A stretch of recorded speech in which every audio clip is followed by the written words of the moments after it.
Hello friends, welcome to my channel. Meditation book का ये third episode है। इसमें हम बात करेंगे कि मेडिटेशन क्या है।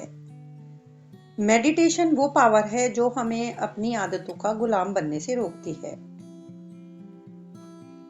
और हम अपनी बुरे आदतों के स्लेव न बन के उनको बदल भी सकते हैं।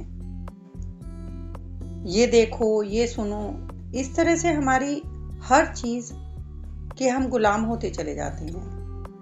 और मेडिटेशन से जब पावर आ जाएगी तो सोचिए कितनी फ्रीडम होगी। This is the power of meditation. लेकिन ये पावर पानी कैसे है, अटेन कैसे करनी है? इसके अलग अलग तरीके हो सकते हैं, लेकिन इसका एक जनरल प्रिंसिपल है माइंड को होल्ड करने का, माइंड पे पकड़ बनाने का। माइंड एक लेक की तरह है, उसमें जो भी हमारे थॉट्स के स्टोन पड़ते हैं। थॉट्स एक स्टोन की तरह से हैं जो वेव पैदा कर देते हैं, और ये वेव्स उस पानी में इतनी तरंगे पैदा करती हैं कि हमें देखने नहीं देती कि हम क्या हैं। फुल मून वाटर में रिफ्लेक्ट होता है, ब्यूटी ऑफ लाइफ। लेकिन हमारे माइंड की सरफेस इतनी डिस्टर्ब्ड है कि हम वो नहीं देख पाते, उस मून के रिफ्लेक्शन को। सो इसको शांत होने दें। Do not let nature raise the wave, keep quiet. कुछ देर बाद हम देख पाएंगे कि हम क्या हैं। God is already there. लेकिन माइंड इतना एजिटेटेड है, हमेशा सेंसेस के पीछे भागता रहता है। अपने सेंसेस को बंद करते हैं तो भी माइंड हमारा कहीं लंदन घूम रहा होता है, कहीं न्यूयॉर्क। तो इन वेव्स को मेडिटेशन की पावर से रोकना है। मेडिटेशन वो गेट है जो इनफाइनाइट जॉय को हमारे लिए खोलता है। प्रेयर, रिचुअल, सेरेमनीज, पूजा करने के ये अलग अलग तरीके हैं, लेकिन वो मेडिटेशन के सामने एक बच्चों के स्कूल की तरह से हैं। कुछ शब्द, फूल, मूर्तियां या सेरेमनीज, दिए जलाना माइंड में वो एटीट्यूड लाती हैं, लेकिन वो एटीट्यूड हमेशा ह्यूमन सोल में है, कहीं और नहीं है। लोग ये कर रहे हैं, लेकिन वो जो भी करते हैं वो अननोइंगली करते हैं। सो पावर मेडिटेशन की डिफरेंट होती है। स्लोली और ग्रेजुअली हमें माइंड को खुद को ट्रेन करना है, और ये धीरे धीरे हमको आ जाएगा। ये एक ऐसी दौलत है जो कोई हमसे नहीं ले सकता। The wealth that nobody can destroy, the joy that no misery can hurt any more. Yoga एक साइंस है जो हमको सिखाती है कि हमें ये परसेप्शंस कैसे पाने हैं, और ये डायरेक्ट एक्सपीरियंस होगा गॉड का। It is not much use to talk about religion until one has felt it। क्यों इतना डिस्टरबेंस है, इतनी लड़ाई झगड़े हैं, और वो भी भगवान के नाम पे। भगवान के नाम पर खून खराबा, लोगों को जो बताया जाता है वही करते रहते हैं, और चाहते हैं कि दूसरे भी वैसा ही करें। लेकिन हमें जब सोल का अनुभव हुआ ही नहीं है अपनी सोल का, तो हमें क्या राइट है ये कहने का कि आत्मा होती है? क्या सही है ये कहने का कि भगवान होता है, जब हमने उसे देखा ही नहीं है? यदि गॉड है तो हमें उसे देखना भी चाहिए। If there is a soul we must perceive it, otherwise it is better not to believe. इससे तो आउटस्पोकन एथिस्ट होना बेहतर है देन अ हिपोक्रेट। मैन सच्चाई चाहता है और खुद उस सच्चाई को एक्सपीरियंस करना चाहता है। जब उसने ग्रेस्प किया, रियलाइज किया, feel it within his heart of hearts, then alone declares the Vedas would all doubts vanish with all darkness be scattered, and all crookedness be made straight. हमारा माइंड कितना restless है. How restless is the mind. Mind control करना कितना कठिन है. इसको एक mad monkey के से कंपेयर किया जाता है जिसको वाइन पिला दी गई है डिजायर्स की. इससे उसमें और भी ज्यादा टर्बुलेंस बढ़ जाता है. उसके बाद उसे स्कॉर्पियन काट लेता है. He jumps about for a whole day. Scorpion किसका? जेलेसी का. At the success of others. और उसकी मिजरी कंप्लीट करने के लिए उसमें एक डेमन भी एंटर कर जाता है. डेमन ऑफ प्राइड, घमंड का भूत एंटर कर जाता है माइंड में, making it think itself of all importance. खुद को ही सबसे ज्यादा इम्पोर्टेंट समझने लगते हैं. तो सोचिए ऐसे माइंड को कंट्रोल करना कितना ही मुश्किल है. योगीज के अकॉर्डिंग 3 नर्व्स मेन होती हैं हमारे उसमें, इडा, पिंगला और सुषुम्ना. ये तीनों all 3 are inside the spinal column. Ida left है, पिंगला राइट है, और are the cluster of nerves. और मिडल वाली जो है सुषुम्ना, ये होलो होती है, not a cluster of nerves. Ordinary man के लिए ये क्लोज्ड होती है, इसका कोई यूज नहीं है. For he works through the Ida and Pingala. Currents are continually going down and coming up through these nerves, carrying orders all over the body through other nerves running to the different organs of the body. हमारे सामने task काफी बड़ा है. First and foremost हमें अपने जो डूबे हुए विचार हैं, जो बिगड़े हुए विचार हैं, उन्हें कंट्रोल करना है. Which have become automatic with us, जो हमारे अंदर अचानक आ जाते हैं अपने आप. The evil deed is no doubt on the conscious plane.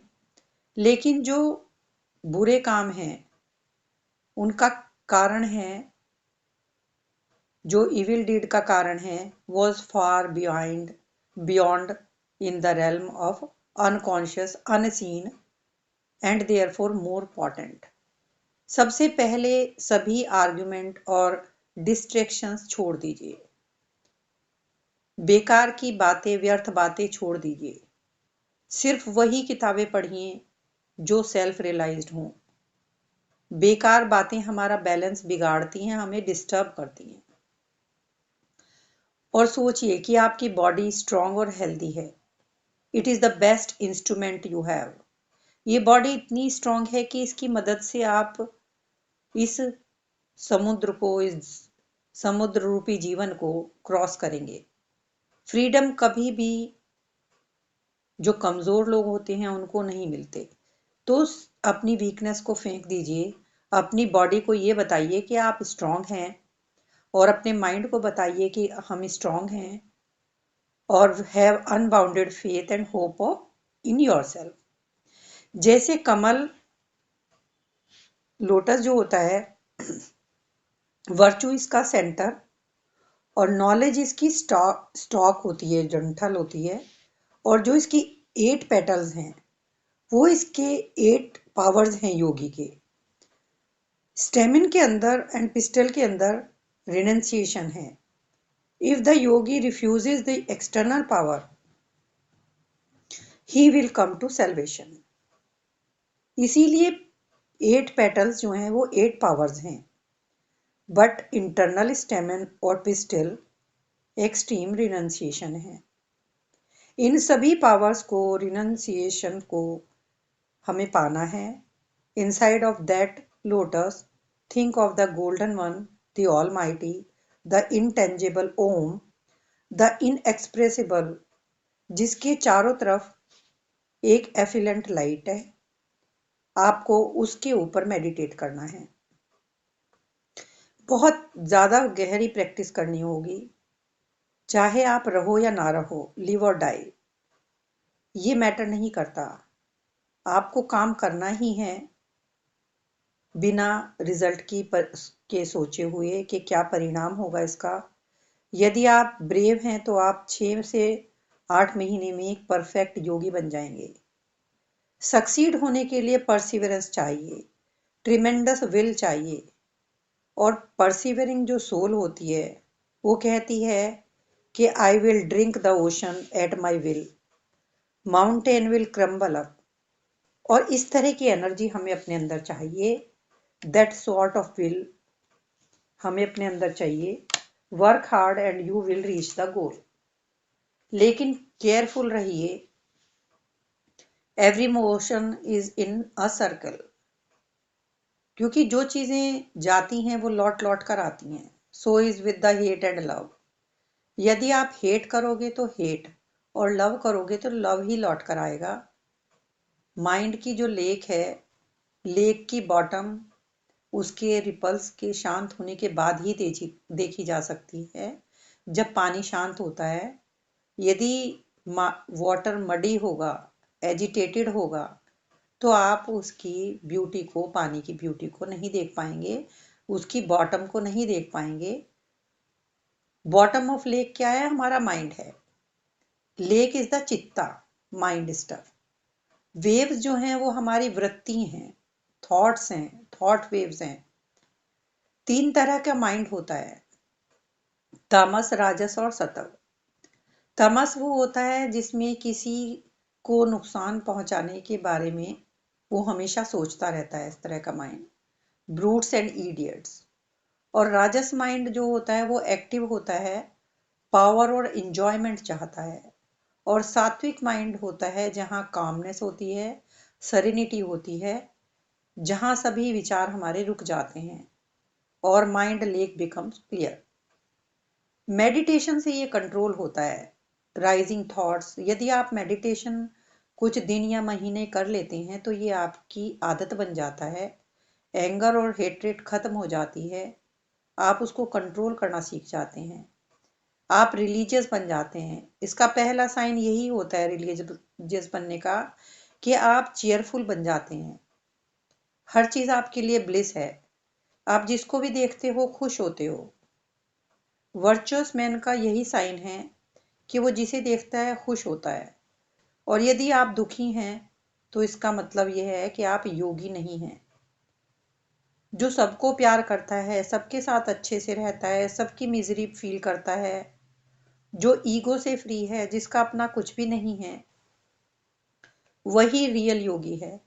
जो पेन और प्लेजर में भी सेम है, जो कंट्रोल्ड है, जिसकी विल फर्म है, जिसका माइंड और इंटेलेक्ट गॉड को समर्पित है, जो एंगर, फियर और एंजाइटी से फ्री है, वही इंसान भगवान का प्रिय भी है। जो चाहे गुड हो या इविल, किसी भी बात की परवाह नहीं करता। Who has given up all efforts for himself. जिसकी चाहे प्रशंसा करे कोई इंसान या निंदा करे, वो हमेशा सेम रहता है। भगवान कहते हैं वही मेरा भक्त है। एक बहुत ही सुंदर इंडियन फेबल है। जब रेन आती है तो उस समय स्वाति नक्षत्र प्रबल होता है, तो वो जो रेन की बूंद है वो ऑयस्टर में गिरती है और वहां जब जाके वो मोती बन जाती है। ऑयस्टर को ये बात पता होती है, इसलिए वो उस समय जब बारिश होती है तो सरफेस पे आ जाता है। व्हेन दैट स्टार शाइन्स, तो वो बारिश की बूंद को लेकर उसके बाद नीचे समुद्र में चला जाता है और अपने शेल को बंद कर लेता है और वहां पर पेशेंटली उस बूंद को मोती में डेवलप करता है। हमें भी ऐसा ही होना चाहिए। First hear, then understand and then leaving all distractions. अपने माइंड को बाहरी इन्फ्लुएंसेस से बंद कर लो and developing the truth within you. Patience इसमें बहुत ही बड़ा रोल प्ले करता है। एक बार कहते हैं कि नारद मुनि कहीं जा रहे थे, रास्ते में जंगल पड़ा। उन्होंने देखा कि एक आदमी मेडिटेट कर रहा था। उसके ऊपर वाइट एंड्स ने एक अपना टीला सा बना लिया था और वो बहुत टाइम से ऐसे ही बैठा हुआ था। उसने नारद से पूछा, आप कहाँ जा रहे हैं? नारद ने कहा, हेवन जा रहा हूँ। तो उस आदमी ने कहा कि तुम गॉड से पूछना कि मुझे हेवन कब मिलेगा, मुझे फ्रीडम कब मिलेगी। नारद ने कहा ठीक है। नारद आगे चले। तब उनको एक और आदमी मिला, वो जो जंप कर रहा था, नाच रहा था, गा रहा था। उसने भी नारद से कहा, ओ नारद, आप कहाँ जा रहे हैं? नारद ने कहा, स्वर्ग जा रहा हूं। तो उसने कहा, प्लीज नारद, भगवान भगवान से पूछना कि मुझे फ्रीडम कब मिलेगी। अब कुछ दिन बाद नारद वापस आते हैं। तो पहले वो आदमी मिलता है जो मेडिटेट कर रहा था। उसने पूछा नारद से कि मुझे फ्रीडम कब मिलेगी। तो नारद ने कहा, अगले 4 जन्मों के बाद। तो वो आदमी बहुत रोने लगा। उसने कहा, मैंने इतने साल तक मेडिटेट किया, चींटियों का पहाड़ मेरे ऊपर बन गया है, लेकिन मुझे अभी अभी भी 4 जन्म लगेंगे। उसके कुछ आगे नारद मुनि चले तो उनको वही आदमी मिला जो डांस कर रहा था, नाच रहा था। उसने पूछा नारद से कि मुझको कब मिलेगा फ्रीडम। तो नारद ने सामने एक इमली का पेड़ था, उसकी ओर इशारा करके कहा कि जितने इस इमली के पेड़ के ऊपर पत्ते हैं, इतने जन्म तुमको लेने होंगे, तब तुम्हें यू विल अटेन फ्रीडम। तो वो आदमी बहुत खुशी से नाचने लगा, कहने लगा, क्या मुझे इतने कम समय में फ्रीडम मिल जाएगी? तो तभी एक आवाज आई, my child, you will have freedom this minute. That was the reward of his perseverance. क्योंकि वो अगले सारे जन्मों में भी वही करने के लिए रेडी था। Nothing discouraged him. किसी भी चीज से उसका विश्वास नहीं टूटा, हिम्मत नहीं टूटी। मेडिटेशन स्पिरिचुअल लाइफ में हेल्पफुल है। बॉडी हमें स्पिरिट से सेपरेट करती है। हम बॉडी नहीं है, स्पिरिट हैं। मेडिटेशन से मनुष्य ट्रांसफॉर्म हो जाता है। एक आदमी था, वो अपनी फैमिली को सपोर्ट करने के लिए हाईवे पे रॉबरी करता था। वो लोगों को अटैक करके उनसे पैसे लूटता था, उनको मारता था। एक बार एक साधु उस रास्ते से जा रहा था, उसने उस साधु को लूटना चाहा। तो साधु ने कहा, तुम मुझे क्यों लूटना चाहते हो? ये तो बहुत बड़ा पाप है, तुम ये पाप क्यों करते हो? तो उस डाकू ने कहा कि अपनी फैमिली को पालने के लिए कर रहा हूं। तो साधु ने कहा कि क्या तुम्हारे घर वाले तुम्हारे इस पाप में तुम्हारा साथ देंगे? उसने कहा, क्यों नहीं देंगे, देंगे जरूर, मैं उन्हीं के लिए तो ये काम करता हूँ। साधु ने कहा, तो ठीक है, तुम यहां से जाओ और मुझे बांध दो, लेकिन अपने घर वालों से पूछ के आओ कि क्या वो तुम्हारे सीन में तुम्हारा साथ देंगे। डाकू घर जाके सबसे अलग अलग पूछता है, पिता से, माता से, पत्नी से, बेटे से, कि वो डाका डालकर अपने घर को चलाता है तो क्या वो इस सिन में उसका साथ देंगे। लेकिन सबने मना कर दिया, तुम इतना घृणित काम करते हो। तो वो वापस जंगल में आया और उसने साधु को खोल दिया। वो डाकू वाल्मीकि ऋषि बने, जिन्होंने उस काम को छोड़ के घोर तप किया, मेडिटेट किया। सो पावर ऑफ मेडिटेशन यही है।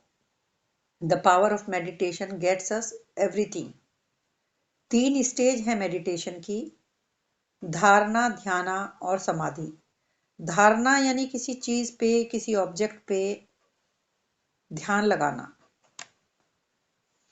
और ध्याना है जब माइंड किसी भी ऑब्जेक्ट पे फोकस करता है पूरी तरह से, वो ध्याना है। समाधि है जब उस ऑब्जेक्ट में और उस चीज में जिस पे उसने ध्यान लगाया हुआ है, उन दोनों में उसे कोई अंतर नजर नहीं आता। जब वो दोनों एक हो जाते हैं तो वो समाधि है। माइंड सभी थॉट वेव्स को रोक देता है। कॉन्शियसनेस एक्सपेंड करती है।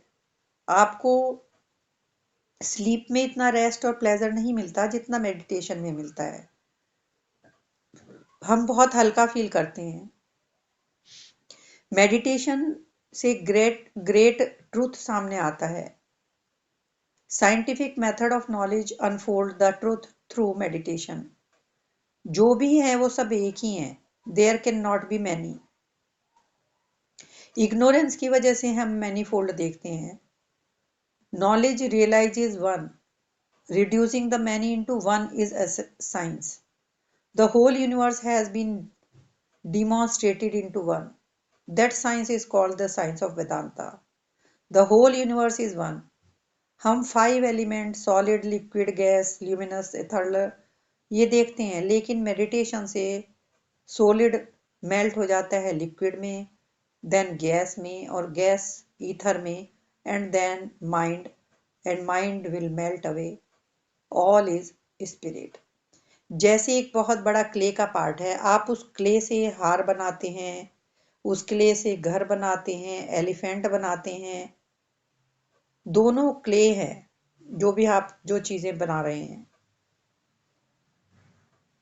मेल्ट बोथ डाउन, अब उनको जो आपने बनाया है उनको आप मेल्ट कर दीजिए। दे आर एसेंशियली वन, तो वो एक ही हो जाएंगी, वो क्ले हो जाएंगी। हमारी सफरिंग शुरू होती है जब हमें डिटैच होना नहीं आता।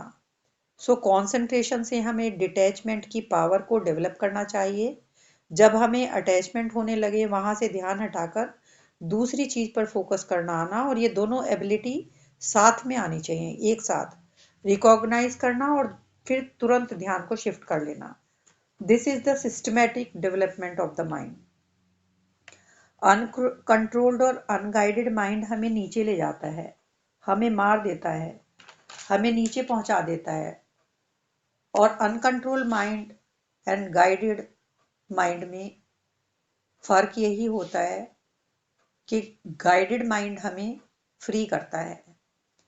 साइंस में ये सभी चीज़ों का सफिशिएंट डाटा और नॉलेज अवेलेबल है, लेकिन सिर्फ माइंड की साइंस ही ऐसी साइंस है जिसका कोई डाटा नहीं है। The mind is analysed by itself, इसको खुद ही एनालाइज करना पड़ता है। इसलिए science of mind, I mean science of psychology, सबसे बड़ी साइंस है।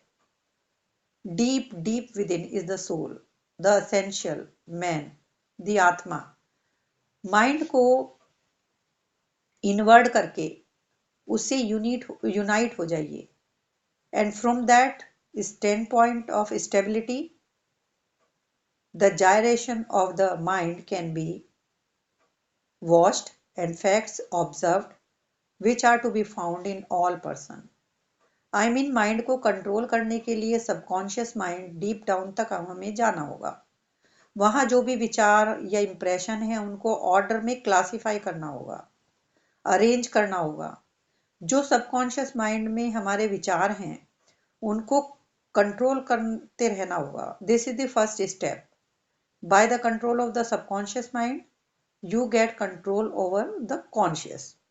जब सबकॉन्शियस माइंड कंट्रोल हो जाएगा तो कॉन्शियस माइंड अपने आप कंट्रोल हो जाएगा। The yogi says that the part of the human energy which is expressed as a sex energy, यदि ये सेक्सुअल थॉट चेक और कंट्रोल कर लिए जाएं तो ये इनकी पावर चेंज हो जाती है, ओजस में कन्वर्ट हो जाती है, और ओजस ब्रेन में स्टोर होता है। जितना ज्यादा जिसमें ओजस होगा मैन के हेड में, वो उतना ही ज़्यादा पावरफुल होगा, उतना ही ज़्यादा इंटेलेक्चुअल होगा, और उतना ही स्पिरिचुअली स्ट्रांग होगा। बहुत से लोग इम्प्रेसिव लैंग्वेज बोलते हैं, सुंदर होते हैं, पर वो लोगों को इम्प्रेस नहीं कर पाते। और जो ओजस वाले लोग होते हैं वो लोगों को इम्प्रेस करते हैं, अपनी चेस्टिटी वाले पावर से वो लोगों को बहुत पसंद आते हैं, और इस तरह के लोग ही ओजस को स्टोर कर पाते हैं। There must be chastity in thought, word and deed. उनका हर पल हर क्षण पावरफुल होता है। There is no limit to the power of human mind. ये जितना कॉन्सेंट्रेट होता जाएगा उतनी ही पावर बढ़ती जाएगी, यही सीक्रेट है। योगीज को दोनों एक्सट्रीम्स को अवॉइड करना चाहिए, लग्जरी भी और ऑस्टेरिटी भी। उसको फास्ट नहीं करना चाहिए, ना ही अपने शरीर को कष्ट देना चाहिए। जो ऐसा करता है वो योगी नहीं हो सकता। जो फास्ट करता रहता है, जागता रहता है, या फिर इसके ऑपोजिट बहुत ज्यादा सोता रहता है, बहुत ज्यादा काम करता रहता है, या जो काम ही नहीं करता, इनमें से कोई भी योगी नहीं हो सकता। बैलेंस बहुत इंपॉर्टेंट है दो एक्सट्रीम्स के बीच में। राजयोगा एक प्रैक्टिकल और साइंटिफिक मेथड है इमॉर्टेलिटी पाने का। आप एस्ट्रोनॉमी पढ़कर ही एस्ट्रोनॉमर बन सकते हैं, लैब में प्रैक्टिकल करके साइंटिस्ट बन सकते हैं। चाहे आप हजारों लेक्चर अटेंड कर लें, उससे आप रिलीजियस नहीं बन सकते जब तक आप प्रैक्टिस नहीं करेंगे, उन मेथड्स को अपनाएंगे नहीं, उन मेथड्स को करेंगे नहीं, आप रिलीजियस नहीं बन पाएंगे। दिन रात ब्रह्म के बारे में सोचो और उस पर मेडिटेट करो with great one pointedness of mind, और अपनी पर्सनल लाइफ में भी दूसरों का भला कीजिए और उनकी भलाई के बारे में सोचते रहना चाहिए। Let the mind of all flow in the direction of ब्रह्म। आपके थॉट से वर्ल्ड को बेनिफिट होगा। कुछ भी बेकार नहीं जाता, चाहे आपका काम हो या आपके विचार। सिर्फ विचारों से भी आप लोगों का भला कर सकते हैं। शायद आपके थॉट करंट से अमेरिका में बैठे हुए किसी व्यक्ति की लाइफ बदल जाए। एक ही ऑब्जेक्ट पे माइंड फिक्स करके, like an unbroken stream of oil, mind calm हो जाएगा। There are no more thought waves in the mind. Meditation के समय अपनी इमोशनल साइड को पूरी तरह से सप्रेस कर दें। ये बहुत ही प्रॉब्लम क्रिएट करती है। जो लोग इमोशनल होते हैं उनकी कुंडलनी ऊपर की तरफ जल्दी से चलती है, इसमें कोई डाउट नहीं है, लेकिन ये जितनी जल्दी ऊपर जाती है उतनी जल्दी ये नीचे भी गिरने लगती है। When it does come down, it leaves the devotee in a state of utter ruin. तो वो आदमी बहुत परेशानी में हो जाता है। जैसे कीर्तन या कोई डांसिंग जंपिंग वगैरह करते हैं, ये मोमेंट्री इम्पल्स तो देते हैं, पर इनका यही ड्रॉबैक है कि ये जितनी तेजी से ऊपर की तरफ मूव करते हैं उतनी ही तेजी से ये नीचे आते हैं, ये टिकाऊ नहीं है। When it traces back its course, it rouses violent lust in the individual. So control the mind, cut off the senses, then you are a yogi. Refuse to hear, to see, to smell, to taste. Take away the mental power from the external organs. आप ये continually करते हैं unconsciously. जब भी आपका mind absorbed हो, आप ये कॉन्शियसली करना सीख जाते हैं। आप अपने रूम में जाकर अपने आप को जानिए। जब तक आप आपका इनर टीचर ओपन नहीं होगा, बाहर से जितनी भी टीचिंग्स हैं वो बेकार हैं। जो स्ट्रांग होते हैं वही अपनी ताकत को जान सकते हैं। एक एलिफेंट लॉयन को जानता है, समझता है, एक रैट नहीं जानता। हम जीसस को कैसे समझ सकते हैं जब तक हम उनके बराबर नहीं होंगे, इक्वल नहीं होंगे। Only grandeur appreciate grandeur. Only God realizes God. राजा योगा के 8 फोल्ड हैं। Yama, this is the most important है, has to govern the whole life. इसके 5 डिवीजन हैं। किसी भी प्राणी को मन वचन और कर्म से हर्ट नहीं करना है। कविटसनेस, किसी के भी धन की लालसा नहीं करनी है, लालच नहीं करना है मन वचन और कर्म से। पूरी सच्चाई मन वचन कर्म से रहना है, ट्रूथफुलनेस से। और नॉन रिसीविंग ऑफ गिफ्ट, किसी से कोई गिफ्ट नहीं लेना है। यमा के बाद दूसरा आता है नियम, उसमें हमारे बॉडीली केयर, नहाना धोना, डाइटरी हैबिट्स आते हैं। थर्ड है आसना, जिसमें पोस्चर्स आते हैं सभी पूरी बॉडी के, हिप शोल्डर हेड वगैरह के, और लिविंग द स्पाइन फ्री। और फोर्थ है प्राणायाम, इसमें हमारा सांसों का कंट्रोल आ जाता है।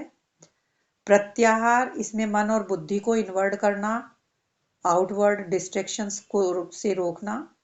सिक्स्थ है धारणा, किसी एक ऑब्जेक्ट पे ध्यान लगाना, कंसंट्रेट करना।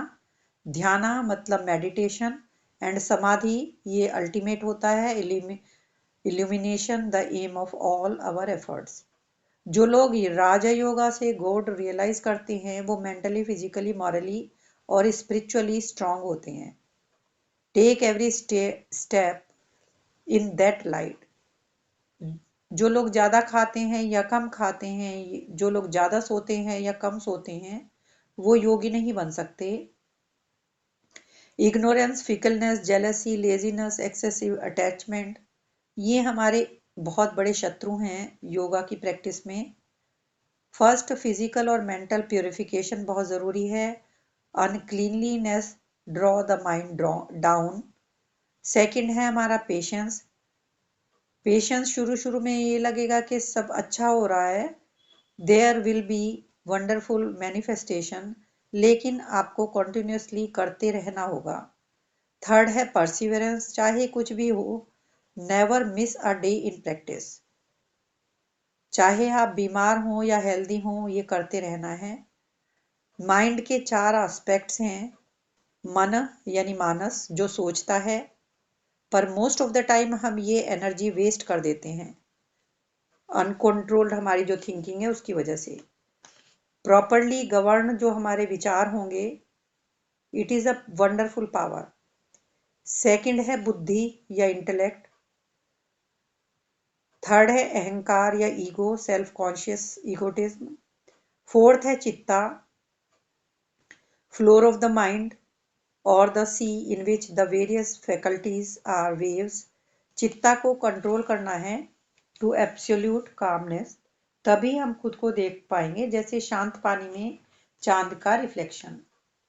The concentrated mind is a lamp that shows us every corner of the soul. अपनी एनर्जी बातें करने में मत गंवाइए। Meditate in silence. बाहरी दुनिया को परमिट मत कीजिए कि वो आपको डिस्टर्ब करें। When your mind is in highest state, you are unconscious of it. Accumulate power in silence and become a dynamo of spirituality. The uncontrolled mind does not guess that the Atma is present. फिर वो कैसे meditate कर सकता है? तो बिना meditation के piece नहीं है और बिना पीस के हैप्पीनेस नहीं है।